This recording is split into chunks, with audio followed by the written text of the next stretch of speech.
Bom, vocês devem ter visto aí na mídia que andou saindo algumas notícias dizendo que o jejum pode causar queda de cabelo, né? E, bom, eu não sou a melhor pessoa para falar sobre queda de cabelo, mas eu vou dar alguns toques a respeito desse estudo, que parece ser um estudo muito interessante e traz alguns dados interessantes que a gente deve levar em consideração. Bom, em primeiro lugar, o estudo ele foi feito em ratos, é uma primeira etapa que foi feita em ratos e foi feito também um ensaio clínico randomizado em humanos. Então isso já nos mostra que é um estudo que parece ter uma consistência muito interessante. Muito bem, é interessante a gente entender que os folículos pilosos, né, de onde saem os pelos, eles têm fases cíclicas de crescimento. A fase de crescimento, que a gente chama de anágena, a fase de regressão, que nós chamamos de catágena, e a fase de descanso, que nós chamamos de telógena. Essas são as fases para produzir novos cabelos. Isso tudo é direcionado por células tronco do folículo capilar, que são células que existem em nichos específicos da nossa pele. Muita atenção. Esses nichos existem em todos os lugares. Então nós temos, por exemplo, nichos de células tronco do intestino, nichos de células tronco em outros lugares e nichos de células troncos dos folículos capilares, tá? Então olha só, os caras pegaram os ratos, tá? E submeteram aos ratos a jejuns de 16 a 18 horas, né? Que é o Time Restricted Feeding, ou janela de alimentação restrita no tempo. E o que eles observaram foi que realmente esse jejum ele acabou diminuindo a velocidade de regeneração dos folículos capilares, ou seja, o crescimento, o recrescimento dos pelos ficou comprometido por conta do jejum. Bom, aqui a gente já pode fazer uma crítica, né? Um jejum de 16 a 18 horas feito pelo ser humano é totalmente diferente de um jejum de 16 a 18 horas feita pelos ratinhos, né? A gente sabe que o metabolismo dos ratinhos é pelo menos 7 vezes maior do que o do ser humano. Então, 16 a 18 horas de jejum para um rato significaria aí quase uma semana de jejum para o ser humano. Mas tudo bem.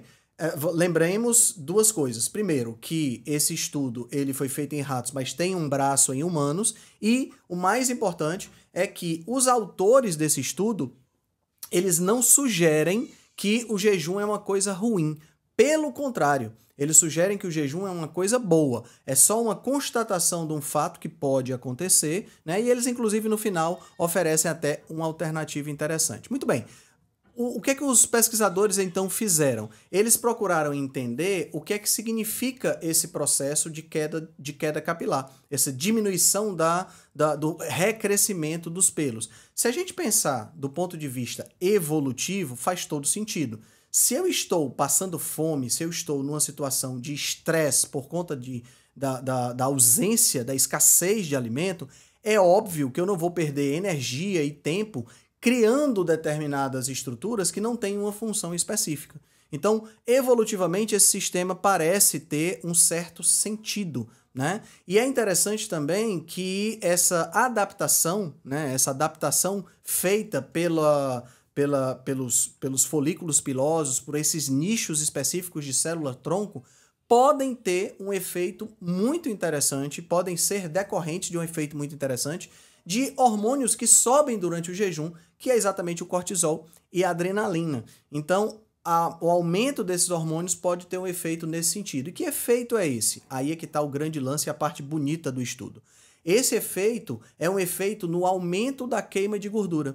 Então veja só, existem determinados tipos de células chamados de adipócitos da derme que, ao aumentar a queima de gordura por conta do jejum, vai acontecer deles literalmente sobrecarregarem a capacidade antioxidante existente nessas células.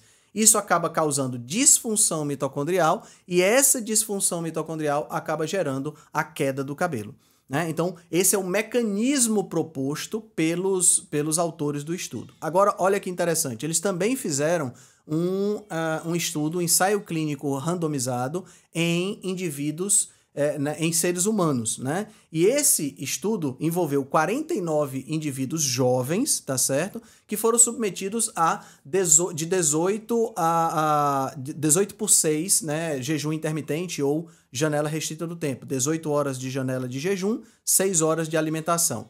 E o que aconteceu foi que o crescimento capilar foi reduzido em 18%. Então isso mostra que há um substrato real, né? Há um viés real nessa questão relacionada com essa questão da perda capilar devido ao jejum. Mas os autores, mais uma vez, ressaltaram durante a sua análise, né, desses dados, eles ressaltaram que o jejum é uma coisa boa, o jejum não é uma coisa ruim, e não só isso, né? E os autores também fizeram questão de sugerir um mecanismo para não acontecer isso, tá? E que mecanismo é esse? Bom, se o problema é uma sobrecarga de radicais livres nesses adipócitos dermais que gera a queda do cabelo ou a perda das células tronco do folículo capilar, o que é que eu posso fazer? Eu posso colocar antioxidantes.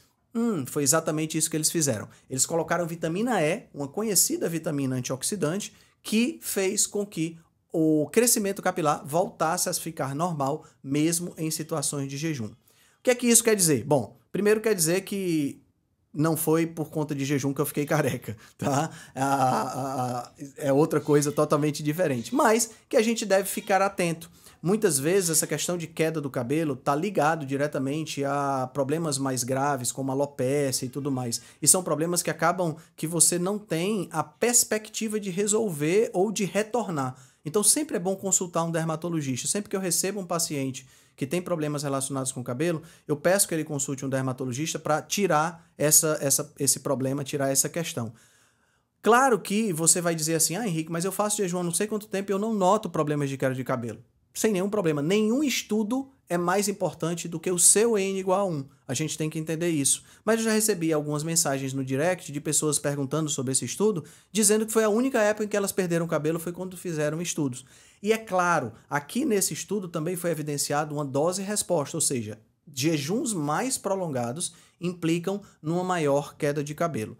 Resumindo a história, fique de olho aberto. Se você faz jejum, gosta dessa prática e, por algum motivo, o seu cabelo cai quando você está em jejum, você já sabe a razão, já sabe como evitar com o uso do antioxidante e, além disso, é claro, você tem a decisão de continuar a fazer jejum, porque não faz nenhum sentido você abandonar uma prática que é extremamente positiva para fazer por conta da queda de cabelo. Principalmente porque, cá entre nós, né, pessoal? Tudo bem que eu sou careca, mas cabelo é supérfluo, né?